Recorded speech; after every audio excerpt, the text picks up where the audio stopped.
Om Sadashiva Samarambam Shankaracharya Madhyamam Asmadacharya Paryantam Vande Guru Param Ishwaro Guratmeti Murti Beda Vibhagine Vyomabda Vyapta Dehaya Dakshinamurtaye Namaha Sabha Vedanta Sedanta Gocharam Damagocharam Govindam Paramanandam Satguru Pranatoshi Maham Om Shanti Shanti Shanti Om Namastê, bem-vindo a todos.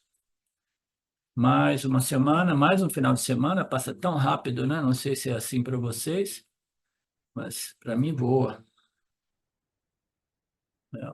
Então, nós estamos no capítulo 10, o versos 18, do arquivo 18 a 20, no qual Arjuna asked Krishna to explain em mais detalhes, né, a natureza, a glória, a natureza de Deus, né, a natureza do Criador, Saguna, cuja real natureza é Nirguna, etc., né? So, Arjuna pediu mais detalhes. No verso 18 ele diz, por favor, conte-me novamente em detalhes o seu poder, a sua glória e a sua manifestação. Como ele é possível? Para mim não existe satisfação maior do que ouvir o néctar de suas palavras, né, reveladas, né? Então aqui o que transpira aqui é que o Shravana do Vedanta, né, o Shravana do Gita, né, por si, ele tem uma frequência, né, que ressona de modo tal que pacifica a mente de todos nós, como nós sabemos. E ela pacifica porque é um conhecimento puro, um conhecimento revelado, não originado pelos homens, mas diretamente revelado através de Brahman.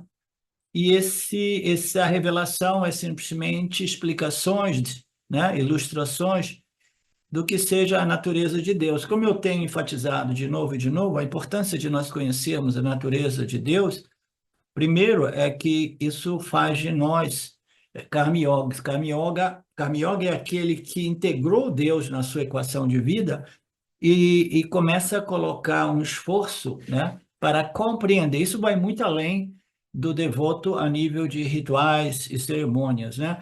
O Karma Yoga é aquele que já passou por rituais e cerimônias e agora ele quer compreender a natureza de Saguna, Nirguna, Deus, né? Principalmente porque ele sabe que essa compreensão irá acelerar o processo de preparação, purificação, refinamento do complexo mente, corpo-mente. Não somente isso, mas ele ouviu dizer que no final dos ensinamentos dos Vedas, as declarações são de identidade, dizendo que o Atma do Jiva é idêntico ao Atma de Paramatma, que é o Deus Nirguna, né?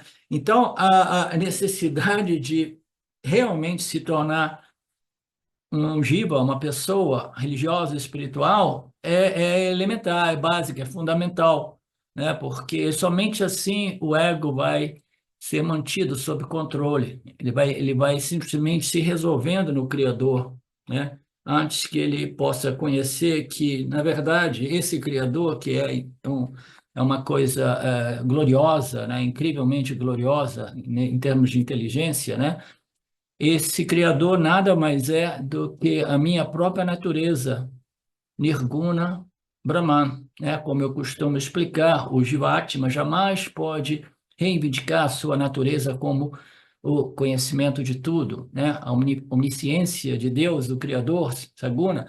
Não, porque a capacidade nossa de conhecer é muito pouco, mas o Jiva, ele, através dos ensinamentos que passam pelos ensinamentos da natureza de Saguna, Deus, ele se prepara para poder realmente, efetivamente, eficazmente compreender a sua natureza nirguna como idêntica, né?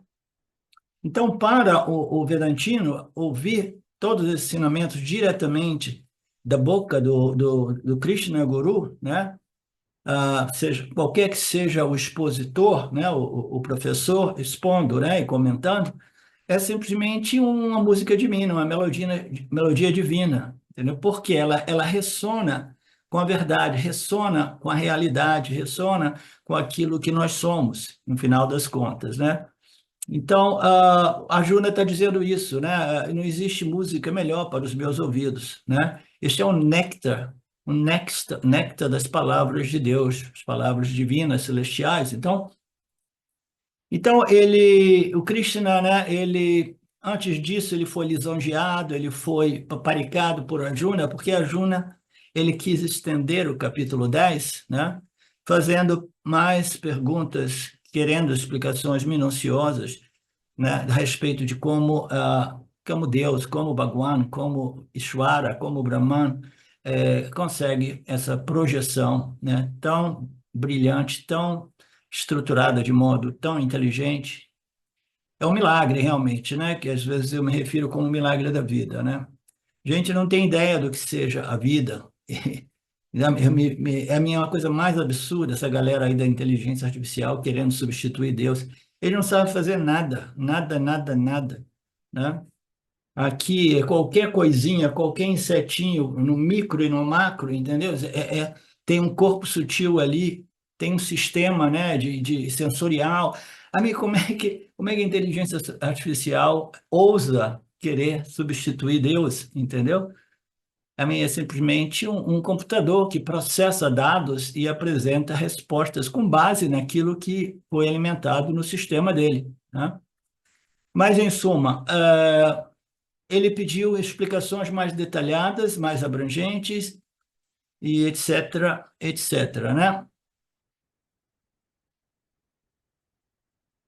Então, nós vimos diversos... No Tattva Bodha, Marcelo, eu estive pensando aqui, eu vou querer fazer um seminário no futuro próximo sobre o Tattva Bodha, completo, realmente, entendeu? Porque o Tattva Bodha, ele explica em detalhes todo o processo de projeção deste universo aparente, o modo qual os elementos se desenvolvem, das energias básicas. É muito bonito e é importante, né? Eu tenho enfatizado o fato que, muito embora esta realidade seja uma realidade mítica, uma realidade simplesmente sobreposta naquilo que é a única realidade, muito embora seja uma realidade aparente, tal qual uma miragem, todos nós vivemos dentro do âmbito dessa miragem, e essa miragem, dentro do âmbito dessa miragem, existe um pano de fundo que é a realidade absoluta, né? Que é o adhisthana, que é o substrato, que nada mais é do que a consciência e a existência, né? Que foi emprestada por Brahman para todos os seres inertes e os seres sencientes. Até mesmo os seres inertes, eles possuem uma existência, eles não têm como é que a gente diz? Senciência, né? Senciência que se diz? A senciência. Então, porque eu faço confusão. Em inglês é sentience, em português é senciência, senciência. Eles não têm uma senciência, mas eles têm a existência. A existência vem da mesma fonte, entendeu? Então, compreender a glória deste Deus, né?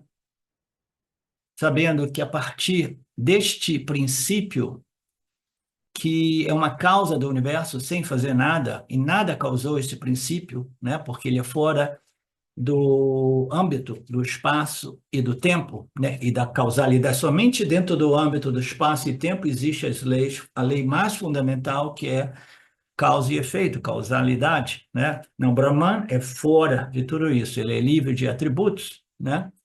Então, este princípio, a partir dele, sem que ele fizesse nada, né, ele é dito causar, muito embora mais na frente, Vidyaranya não, Gaudapada, vai dizer assim, olha, não é bem assim.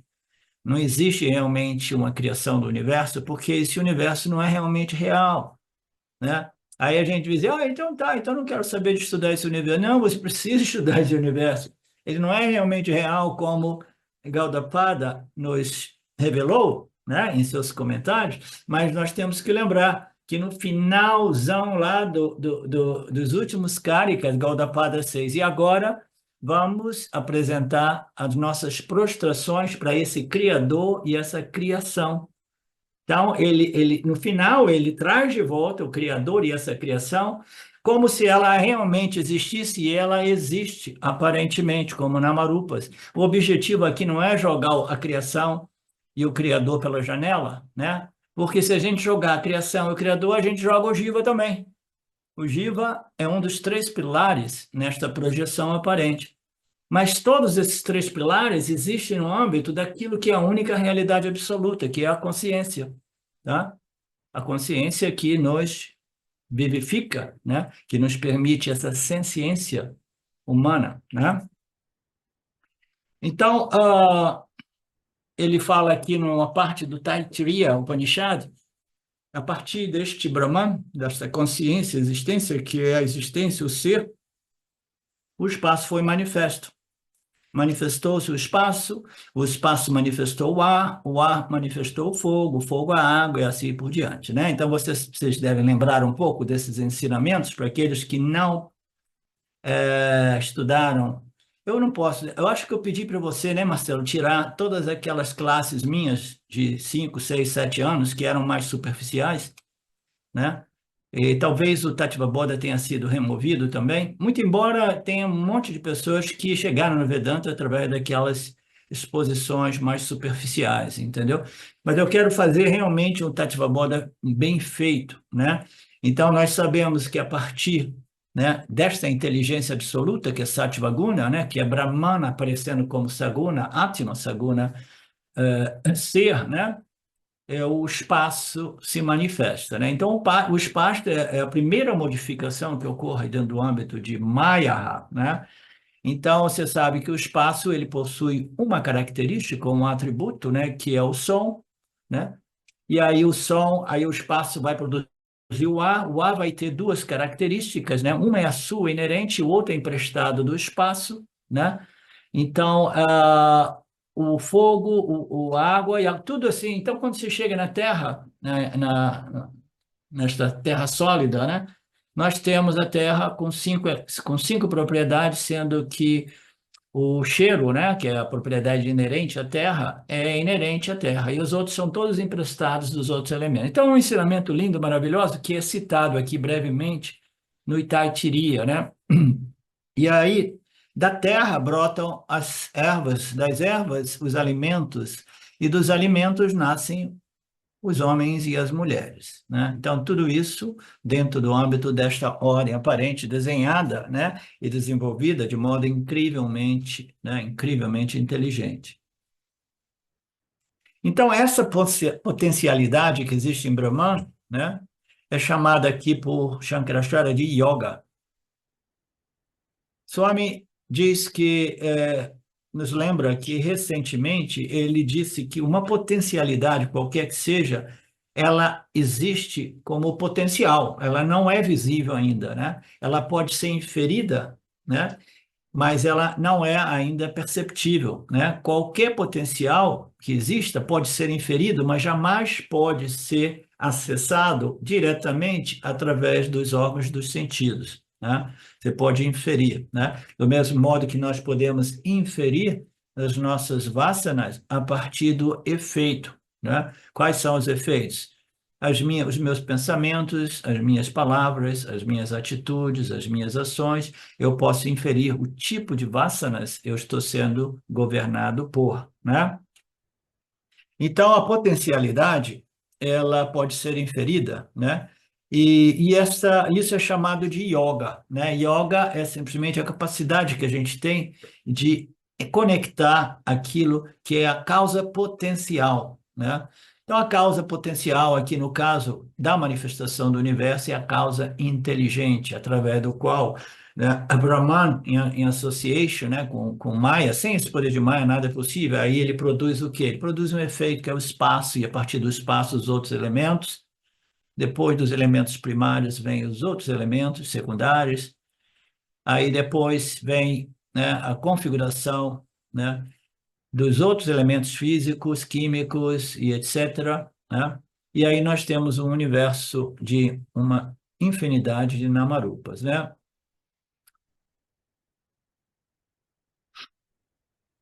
Você pode inferir através da expressão física, principalmente do rosto de uma pessoa, né? Você pode inferir o que talvez esteja passando pela mente desta pessoa, né? Você pode inferir o potencial de uma pessoa, às vezes, somente através do comportamento, né? Uma pessoa que se comporta muito bem, sem usar as palavras, permite que a gente possa, né, inferir, né, um determinado potencial. É sempre sujeito a erro, né, mas nos permite sim, né? Então, essa yoga, entendeu?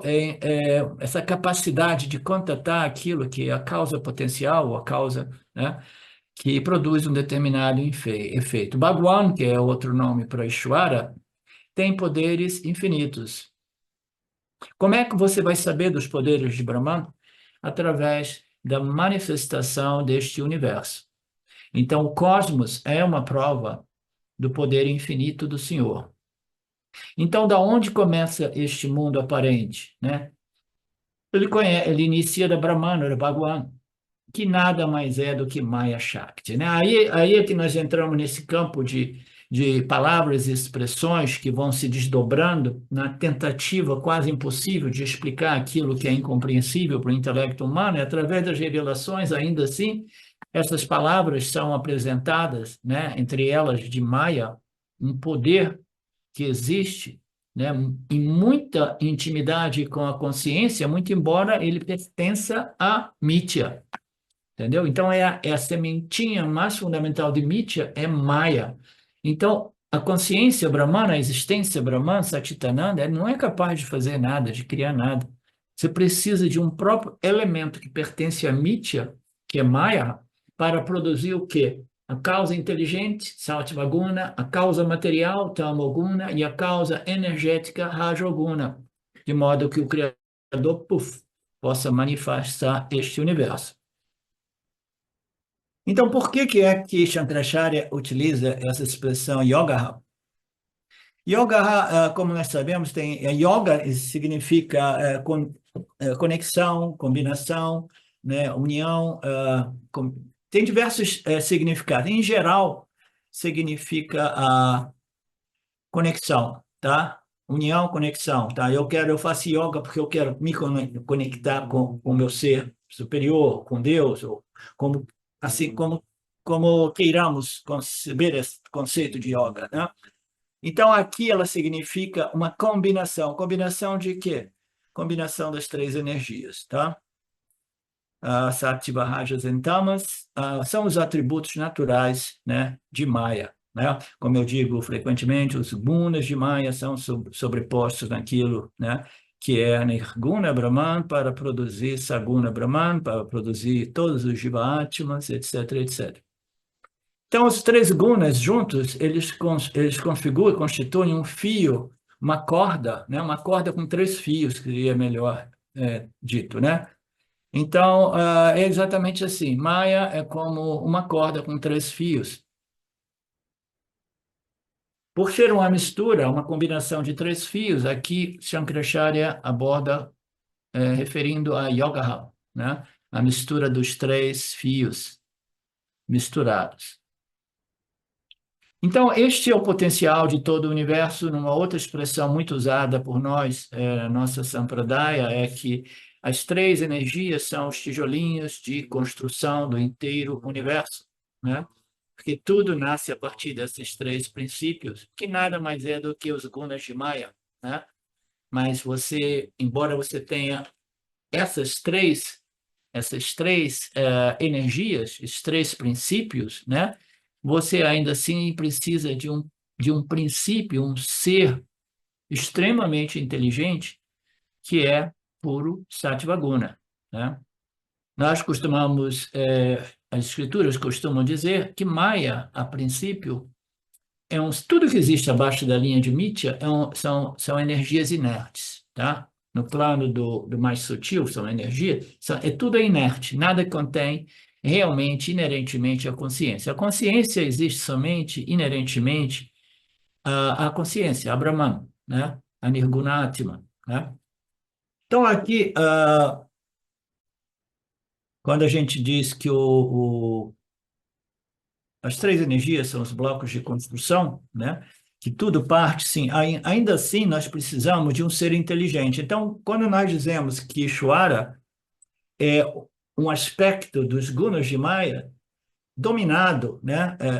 Por uma concentração enorme de Sattva Guna, nós estamos dizendo que nós precisamos dessa causa inteligente que é predominada por muita Sattva Guna. Então, às vezes, né, nós dizemos que Ishvara nada mais é do que puro Sattvaguna, pura omnisciência, né?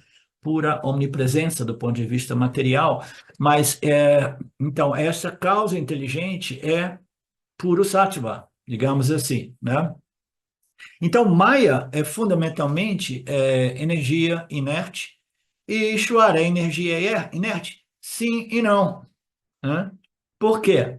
Porque Maya contém tanto Sattvaguna que ele brilha com tanta senciência, né? Com tanta senciência, capaz de ser autoconhecido, autorrealizado, conhecer não somente passado, presente e futuro, em termos de tudo que ocorre dentro desta ordem aparente, mas conhecer a natureza de tudo como Nirguna Atma. Então, você precisa de uma causa inteligente que brilha com tanta conhecimento, com tanta puro sattva, tanta ciência, né, que é capaz de manipular e combinar as outras energias para começar a produzir esta infinidade de namarupas que nós experimentamos, né?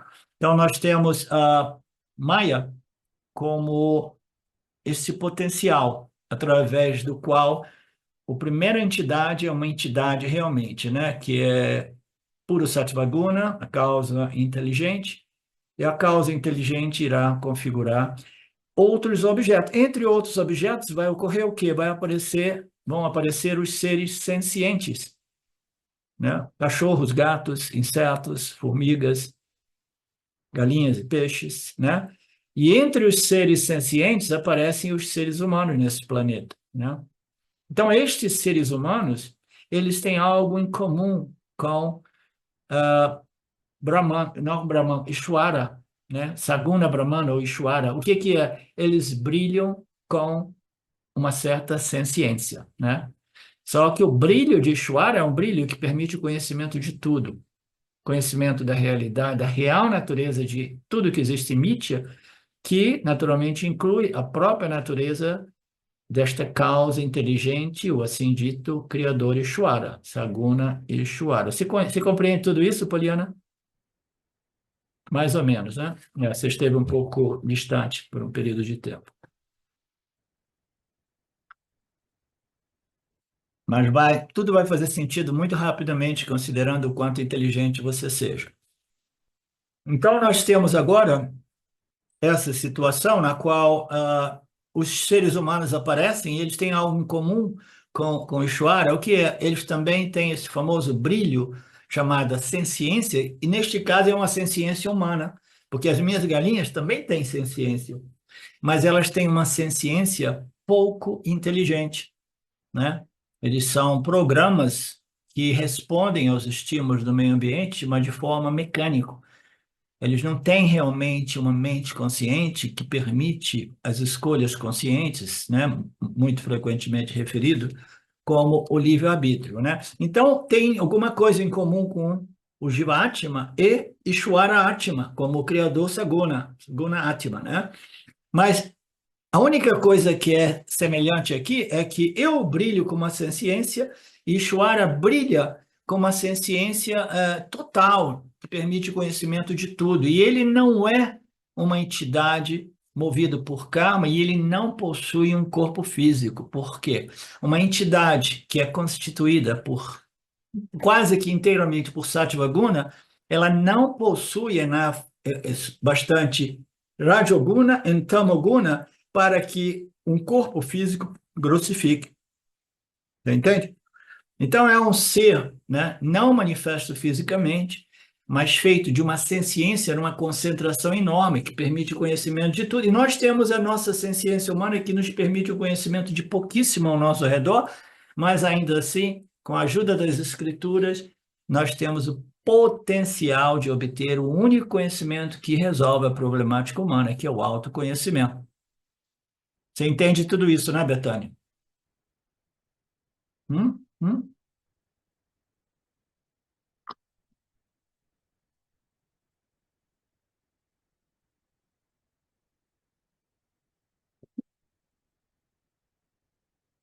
Então, nós estamos falando do Maya, do poder da criação, através do Satyavaguna, e o porquê que Shankaracharya chamou este princípio, né, comumente conhecido como Maya, ele chamou de Yoga, só para complicar a nossa vida com mais termos sânscritos, né?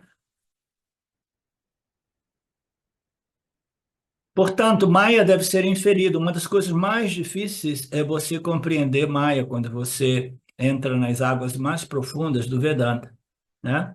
Maya é um poder, princípio difícil de ser compreendido pelo intelecto humano, porque ele é muito invisível, né? Mas a gente consegue inferir com a ajuda das escrituras. Aí vai ficando sempre mais claro a compreensão a respeito de Maya, né? So, Maya é algo inferível, mas completamente invisível.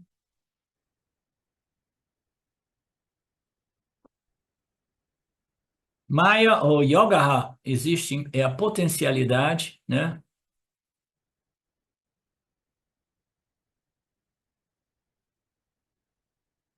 Ok. Ou Arjuna, eu sou o sabor da água, eu sou o brilho. Ele mais à frente ele fala sobre o capítulo 7, verso 8, né?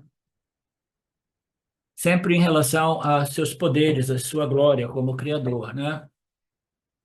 Eu sou o sabor da água, eu sou o brilho da lua e do sol, eu sou o Omkara, né? Em todos os Vedas, eu sou o som no espaço.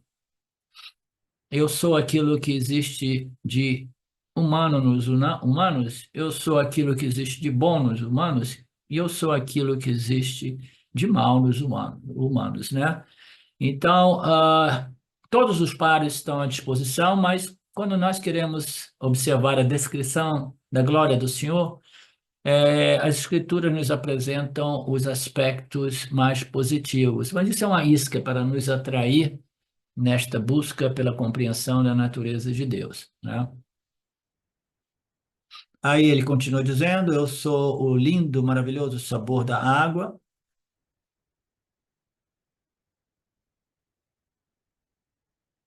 eu sou o Omkara nos Vedas, eu sou a luz do sol e da lua. Isso já foi visto no capítulo 7 e novamente no capítulo 9. Krishna, devido a essa questão do Arjuna, começa a enumerar um pouco a sua glória, né? Eu sou o ritual prescrito, né, pelas escrituras, né, reveladas nos Vedas. Eu sou o ritual prescrito pelos textos, né, escritos mais tarde, né, os Smritris. Eu sou o alimento oferecido aos antepassados. Eu sou o alimento de todos os seres vivos. Eu sou o mantra, eu sou o fogo, eu sou o ghee, né? O ghee é a manteiga purificada, que é um símbolo de pureza, né? Eu sou a ação de oferecer. Então, ele é tudo, né? Você sabe, nós sabemos que tudo é Ishvara, para usar uma expressão muito simples, que às vezes simplificar muito, né? Sintetizar muito uma compreensão, vai criando uns rótulos que não oferece uma profundidade necessária para que a gente realmente compreenda aquela determinada coisa, aquele determinado conceito, né? Então, tudo é Ishvara, sim, mas aqui Krishna irá apresentar em detalhes, né? O que significa, né? Tudo é Ishvara, né? Eu sou o pai, eu sou a mãe, eu sou o avô, eu sou o sustentador deste universo, isso nós sabemos, as leis e princípios, né, das forças da natureza que sustentam esta ordem aparente, não somente as forças físicas, mas as forças e as leis éticas, psicológicas e espirituais, né? Eu sou tudo aquilo que existe a ser conhecido, eu sou o auspicioso, eu sou o Om, eu sou Rigveda, Samaveda. Então, ele diz que tudo somente são há manifestações que ocorrem a partir de mim, né?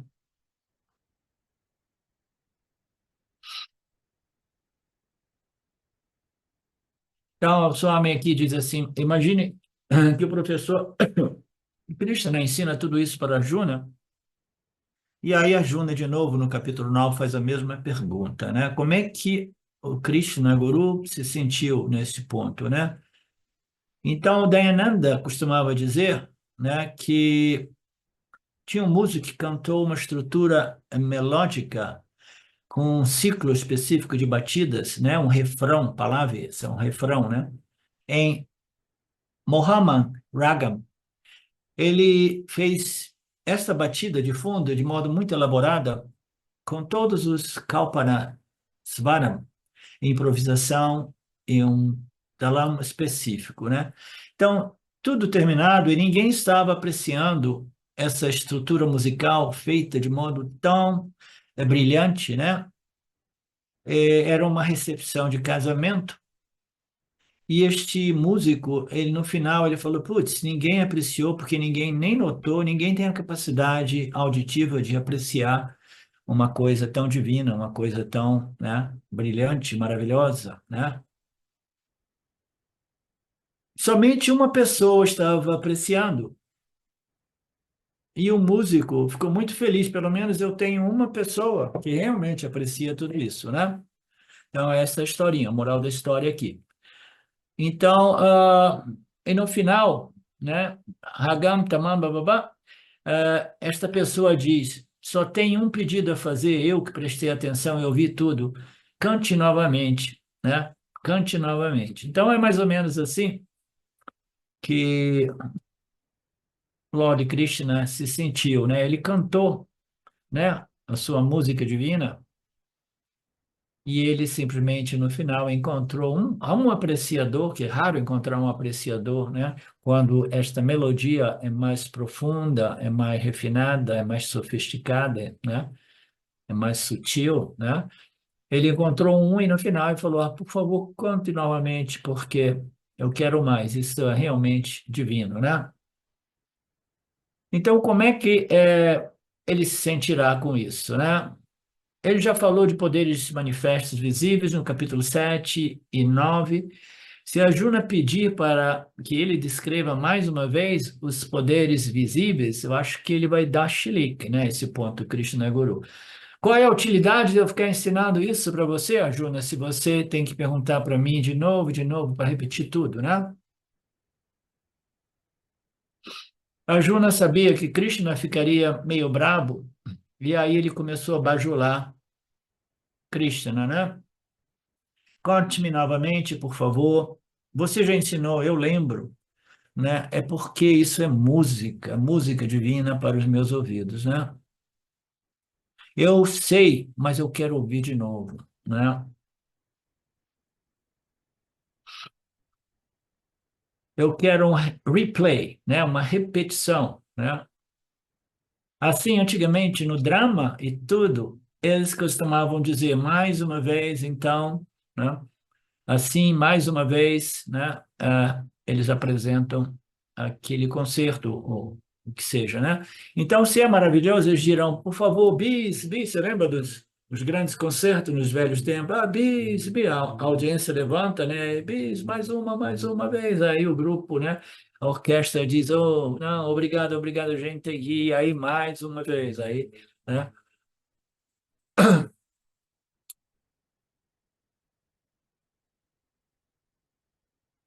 Assim, a Juna também está pedindo mais uma vez. Eu quero ouvir a sua glória, a glória de Shwara. Conte-me novamente por que eu estou pedindo isso. Não é satisfação só para mim. Eu nunca me levanto, eu nunca fico entediado de ouvir este tópico, né? É sempre vivo, fresco, né? É como se fosse pela primeira vez, é rejuvenescedor, é animador, é purificante, né? Eu nunca fico saciado ou farto, né, de escutar esta música divina. Portanto, eu nunca estou saturado, né? Eu nunca estou saturado, seria a expressão melhor ali. Ao contrário das outras coisas, se eu recebo a mesma coisa repetidamente, aquilo depois me satura. Eu fico até, às vezes, nauseado, né? Porque tudo que é demais enjoa, como diz o ditado, né? Então, mas esta música jamais me causa náusea, né? Jamais me satura.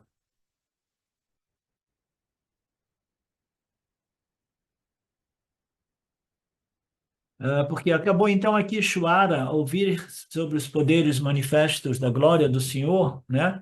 Desses manifestos visíveis, nunca é assim. Qualquer quantia que você ouvir é agradável. Portanto, para eu que estou ouvindo, né? Não existe saturação. Isso é um néctar. É isso que estou ouvindo. O que estou ouvindo é Amratam, néctar. Então, Amratam Sravataha Mana. É um néctar para mim que estou ouvindo. Ok. Portanto, eu peço a você que repita esse tópico mais uma vez, em detalhes. No verso 19, o Senhor responde: Ok, Arjuna, eu lhe contarei as principais glórias divinas minhas. Eu não vou contar todas, porque senão a gente nunca sairia deste tópico, né? Porque minhas glórias são infinitas. Não há limite para a minha manifestação gloriosa. Portanto, eu vou contar algumas, só aquelas principais, né?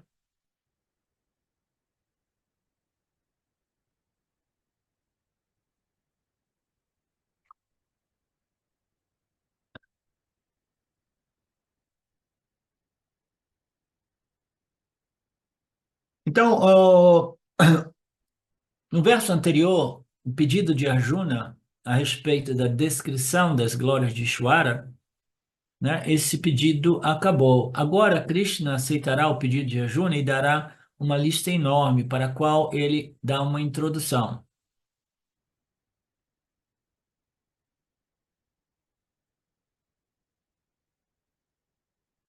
Ok.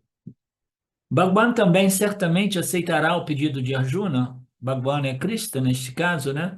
Ele tem que falar sobre o quê? Sobre a sua própria glória. Quem que não gosta de falar sobre si mesmo? Agora ele faz uma analogia da natureza humana, porque se alguém perguntar para Betânia, Betânia, fale e conte para nós a sua história gloriosa, né? Aí você sabe, né? O ser humano adora falar de si, né? Vai ficar falando e falando e falando e falando e falando, né? Então aqui o Swami tira onda com nós humanos, quem é que não gosta de falar, contar a história de si mesmo, né? A gente está sempre esperando uma possibilidade. Sempre que eu encontro pessoas que gostam de contar suas histórias, eu saio de fininho.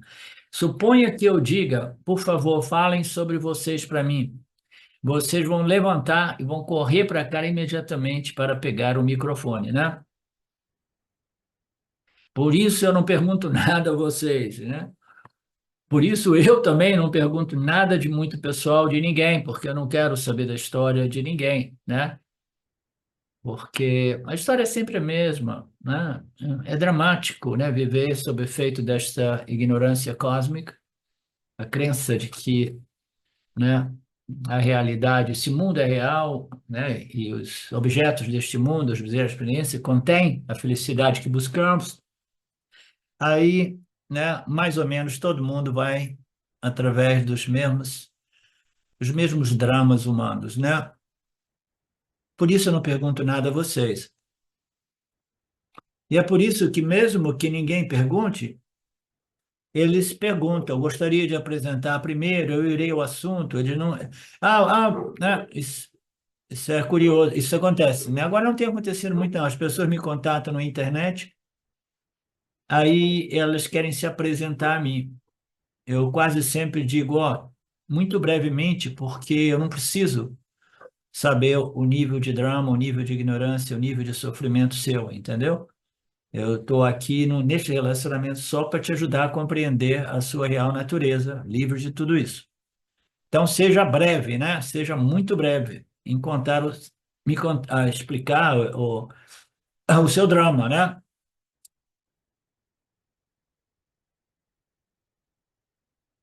Ah, não, deixa eu contar um pouco a minha história. Eu comecei assim, fiz assim. Aí aqueles que querem falar, eu passei por essa yoga, aquela yoga, esse guru, aquele guru, isso e aquilo. É uma chatice.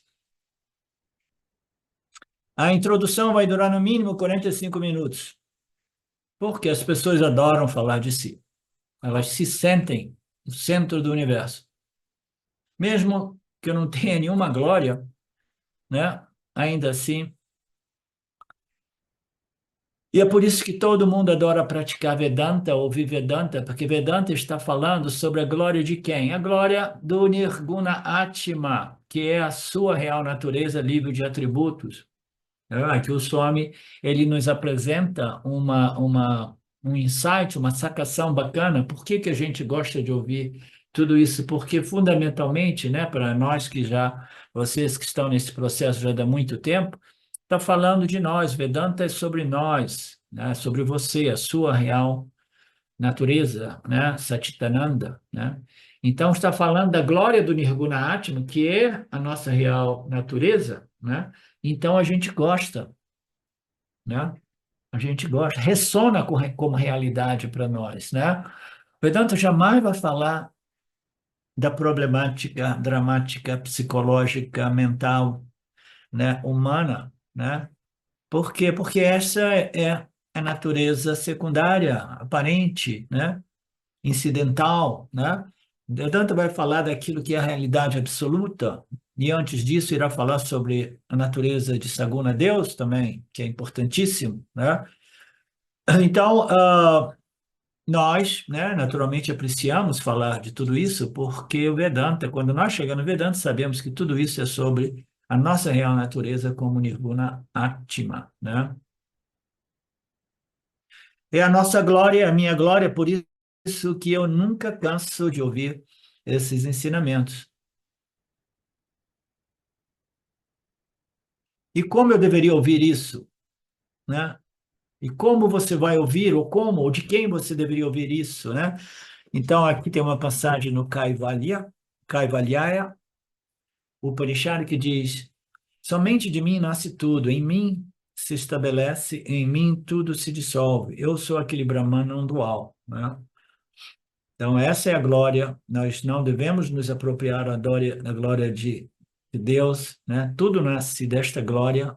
A nossa ciência, né, nasce desta Satchitananda, né, não dual, deste Satchitananda Brahman não dual, né, que se manifesta como pura inteligência, Sattvaguna, e aquele pouquinho de Sattvaguna à nossa disposição nos permite compreender que eu sou de mesma natureza de Brahman.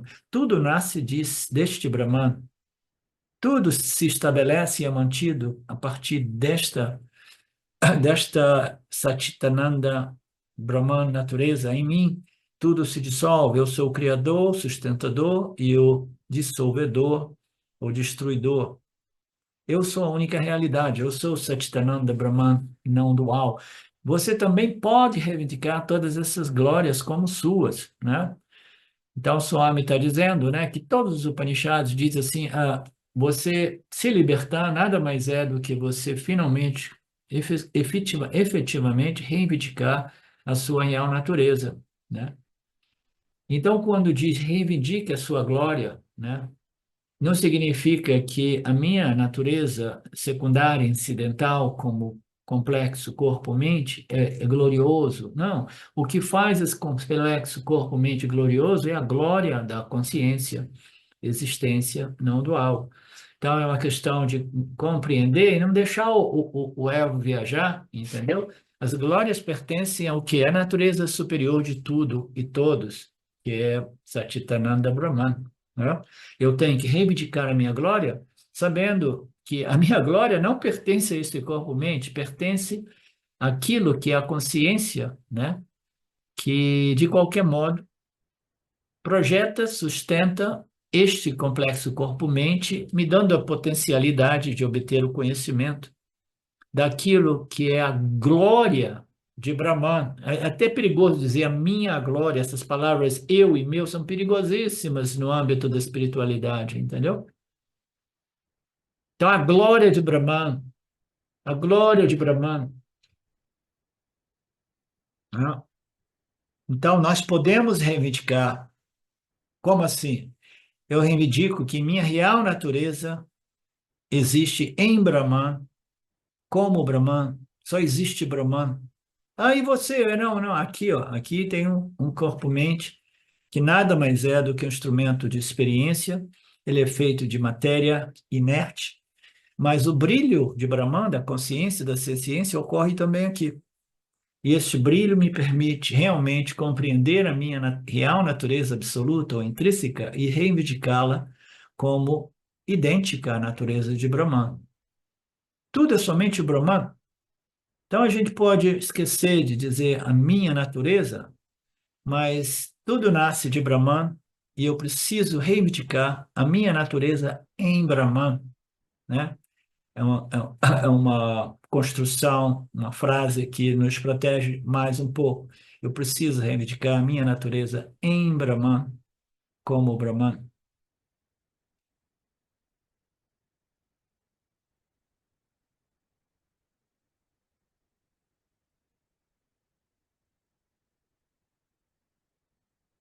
Ok.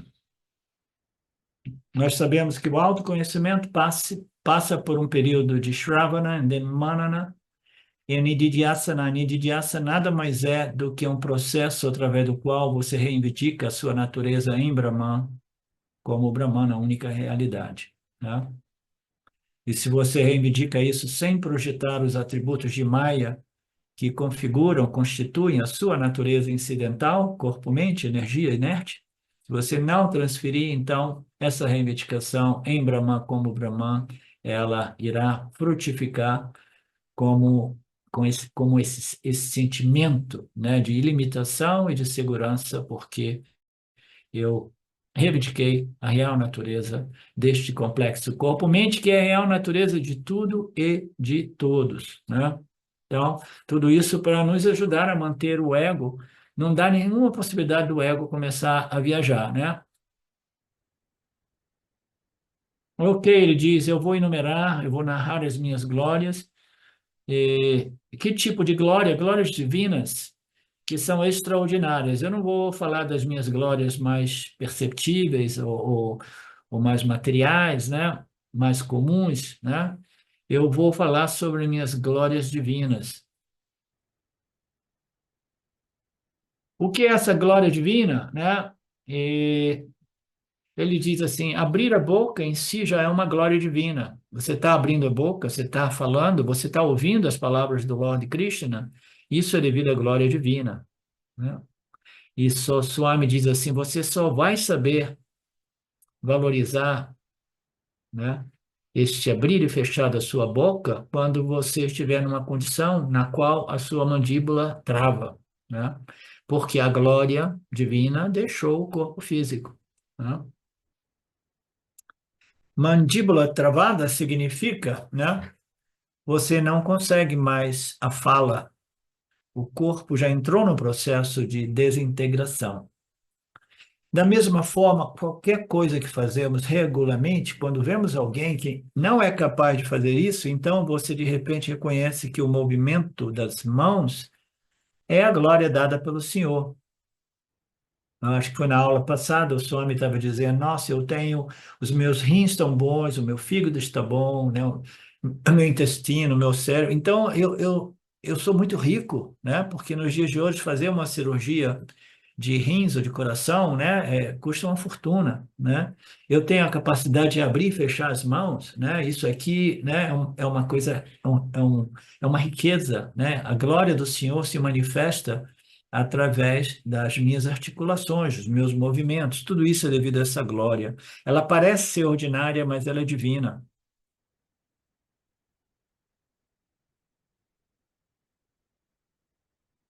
Então, essas são glórias que parecem ser ordinárias. Se eu for enumerar todas essas glórias, né? Se eu disser, o piscar do olho, a lágrima que permite a você, né, abrir e fechar os olhos sem problema, né? Os olhos precisam ser mantidos lubrificados, né? E a glória desta inteligência suprema sabe como fazer isso, né? As glândulas lacrimais estão lá para lubrificar e limpar os olhos. E se você tiver um defeito na sua glândula lacrimal, você vai ter que utilizar algumas gotas, né? Colírios, constantemente, todo o tempo. Então, você tem que se sentar para viajar, onde for que você, onde quer que você vá, tem que levar o colírio. Imagine o quanto chato seria isso, né? Tudo isso agora você tem à disposição, mas pode mudar. E a gente está aqui sem valorizar essas glórias corriqueiras, ordinárias, que nos permite, né, esta oportunidade, uma vida encarnada num corpo ainda sadio, com potencial para obter este autoconhecimento que parece ser o propósito de todos esses nascimentos humanos, né? Krishna diz que eu vou enumerá-las, que se devo enumerá-las seriam tão longas, intermináveis, portanto eu vou falar sobre Divaha Vibhutaya.